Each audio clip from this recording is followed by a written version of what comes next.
Il est 7h12 sur Europe 1. Dimitri Pavlenko, vous recevez ce matin le directeur général opinion du groupe IFOP. Bonjour Frédéric Dabi. Bonjour Dimitri. Bienvenue sur Europe Merci. 1. Après plusieurs reports, recalibrage, réorientation, le projet de loi immigration arrive au Sénat aujourd'hui. Qu'attendent les Français de ce texte politiquement très sensible? C'est ce que l'on va voir ensemble ce matin, Frédéric Dabi. L'immigration, qui est un sujet fréquent d'enquête pour l'IFOP, même un sujet historique, vous dites. Première question, dans les grandes masses, quel est le degré d'importance du sujet immigration pour les Français? Quelle est selon eux la teneur de la question de l'immigration? En fait, quel aspect du sujet les préoccupe prioritairement? Vous avez raison de parler d'aspect parce que ce n'est plus un enjeu étanche, l'immigration. C'est un enjeu où désormais qui devient connexe, par exemple, de la question de l'insécurité. C'était jadis le discours de Jean-Marie Le Pen, le lien insécurité-immigration. Il faut le dire, il est fait maintenant de manière automatique et majoritaire par les Français. D'ailleurs, c'est Gérald Darmanin qui, le premier, en avait parlé il y a quelques années quand il avait publié des statistiques sur les délinquants étrangers à Paris. Ah bah Lyon, c'est assez récent, ça date de l'année dernière. Il y a environ un an. Vous avez raison. Ce n'est pas la priorité des priorités. Les Français restent très marqués par un triptyque: santé, pouvoir d'achat avec l'inflation, insécurité. Mais il y a maintenant ce lien insécurité-immigration, un lien immigration-économie, un lien immigration terrorisme, on l'a vu avec l'affaire de Dominique Bernard. Donc, c'est un enjeu sur lequel les Français veulent de l'action. Il y a une grille de lecture qui s'est imposée sur le sujet qui est rien ne bouge, rien ne se passe. Et surtout, c'est un enjeu qui doit montrer que l'État a repris le contrôle. C'est un sujet sur lequel les Français considèrent que le pouvoir est faible. Exactement. Oui. C'est vraiment ça, cette idée de faiblesse de l'État, cette idée de perte de contrôle.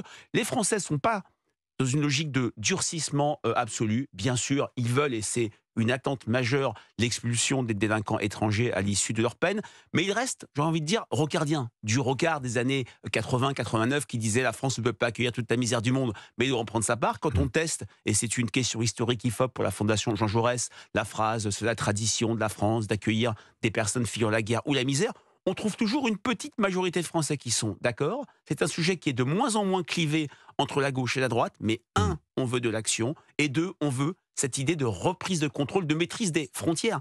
L'affaire Dimitri de l'Aquarius, où 200 migrants se sont évaporés dans la nature. L'Aquarius, c'est ce bateau humanitaire qui avait été reçu en France.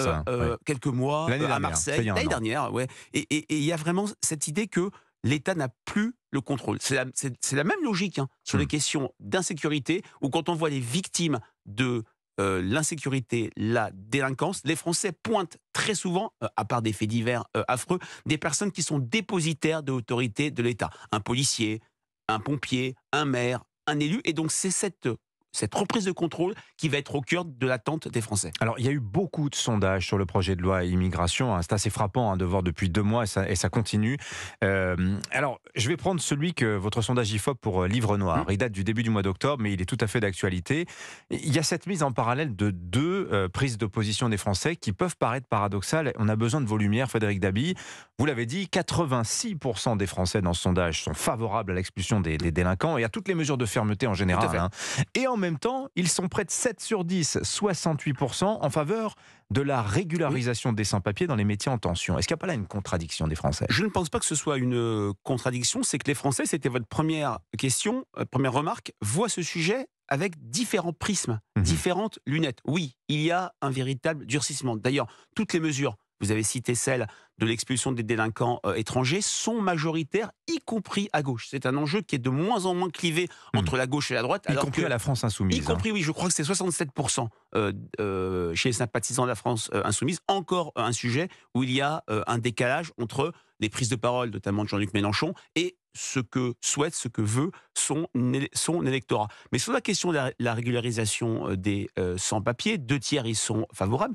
Une majorité de sympathisants LR, LR doit avoir ça en tête quand s'ouvre cette discussion parlementaire aujourd'hui au Sénat, c'est parce que sur la question de l'emploi, du chômage, qui a, entre parenthèses, qui s'est évaporé de la hiérarchie des préoccupations des Français. C'était le premier enjeu en 2018, c'est le 12e enjeu aujourd'hui, ça ne compte plus vraiment pour les Français. Le problème, c'est moins le chômage, mais le travail qui paye mal. Et donc, sur la question des métiers en tension, par rapport à laquelle les Français ont conscience que ça ne va pas, eh ben, on est prêt à 66% à régulariser. Alors, il faudra peut-être approfondir cette question. Est-ce que c'est du cas par cas? Est-ce que c'est une régularisation massive type gauche au pouvoir, la gauche Jospin en 1997-98?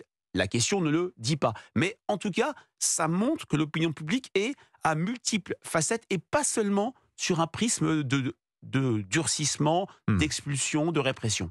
On va voir, on aura le temps d'en parler dans le courant d'Europe 1 matin, mais on voit que c'est un marigot politique absolument indépétrable. Qui n'intéresse pas les Français, si je peux me permettre. Oui, voilà. Alors, les Républicains eux, sont convaincus que le texte ne peut être adopté sans leur voix. Un commentaire peut-être là-dessus, Frédéric Dabi. Est-ce que c'est vrai? C'est une impression de déjà-vu, comme on dit dans les films. C'est-à-dire, c'est ce qu'on avait vu sur la réforme des retraites, où on se souvient que les Républicains avaient la clé pour éviter le 49.3. Mais à ce moment-là, il y avait d'une part un électorat républicain très divisé sur la réforme des retraites. Il y avait des LR du Sénat, des LR de l'Assemblée nationale. Le Sénat favorable à la réforme, à l'Assemblée beaucoup plus hésitant. Là, ils sont beaucoup plus alignés. Voilà, là, c'est très différent. On a, sur la question de l'immigration, un électorat LR en fusion avec l'électorat RN, l'électorat Reconquête, et lui aussi veut agir, et très favorable aux mesures de durcissement, même si, sur la question des métiers en tension, l'électeur LR est un Français comme les autres, il veut que ça bouge, notamment vers une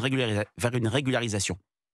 Merci beaucoup Frédéric Dabi, de vos lumières. Merci. Vous avez éclairé notamment sur ce qui pourrait être une contradiction des Français, mais qui n'en est peut-être pas tant que cela une. Je rappelle, vous êtes le directeur général opinion du groupe IFOP. Bonne journée à vous. 7h18 sur Europe 1.